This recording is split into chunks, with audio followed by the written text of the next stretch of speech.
Bonjour monsieur l'examinateur. Ça y est, je connais enfin mon code par cœur. Surtout, vous inquiétez pas, même si c'est la 7e fois que je passe mon permis, je devrais l'avoir aujourd'hui. Mais cette fois, pas de panique, j'ai un système mnémotechnique. Je me souviens de tous les panneaux avec un truc pas idiot. Pour booster ma mémoire, je me raconte une petite histoire. Alors écoutez, ça va vous éclater.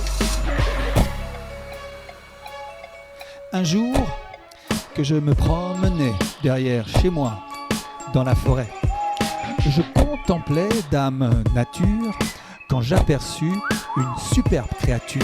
C'était une sacrée meuf, elle me fit un effet bœuf. Mon sang ne fit qu'un tour, était-ce ça le grand amour? Elle a mis le feu en moi qui me consuma du haut en bas. Donc, les coups de foudre, c'est pas des balivernes, car soudain, ma vie n'est plus si terne. Oubliant mon ego, je me suis jeté à l'eau.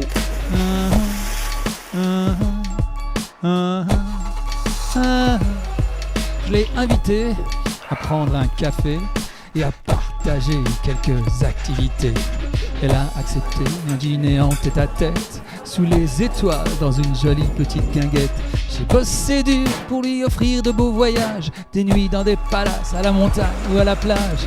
Quand elle a compris que j'étais hétéro, elle est montée dans mon humble studio.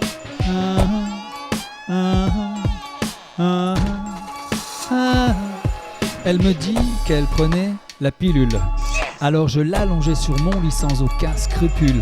Elle écarta une jambe pour commencer, puis une autre pour continuer. Enfin les deux pour m'inviter à la prendre, et l'effet ne s'est pas fait attendre. Un effet particulièrement conséquent, alors je suis rentré dans le vif du sujet consentant. Après quelques allers-retours, on s'est aperçu que c'était pas le bon jour. Mais avoir toute la place qu'elle avait en sous-sol, elle a dû en connaître des soirées frivoles. Ouais. Et loin d'être une chaste pucelle, madame devait avoir des compétences professionnelles. Alors je lui proposais une position moins banale, puis une autre, encore plus originale. Enfin une alternative qui sortait des sentiers battus, mais dont elle m'interdit l'entrée, bien entendu.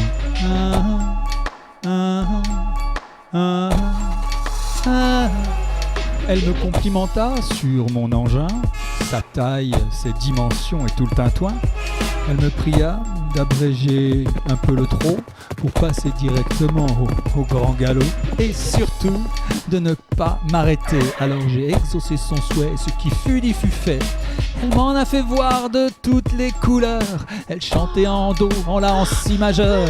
J'ai dit fais gaffe, tu vas réveiller les voisins. Il est pas épais le mur mitoyen. J'étais sur le point d'exploser comme un pétard quand elle hurla avec l'énergie du désespoir.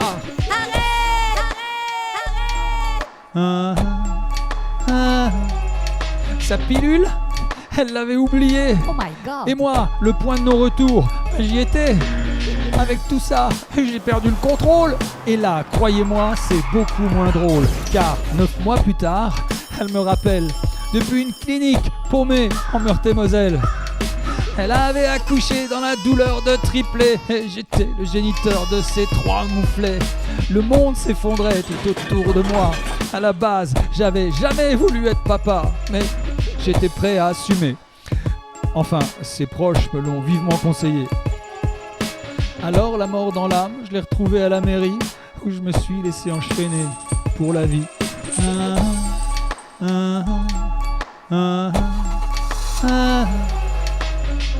La moralité? Pour éviter des grossesses intempestives, ceci n'étant qu'une recommandation préventive, et afin de vous épargner la fête des pères, messieurs, sortez toujours couverts. Monsieur l'examinateur, cette fois-ci j'ai fait aucune erreur. Alors, est-ce qu'aujourd'hui je le mérite, mon permis?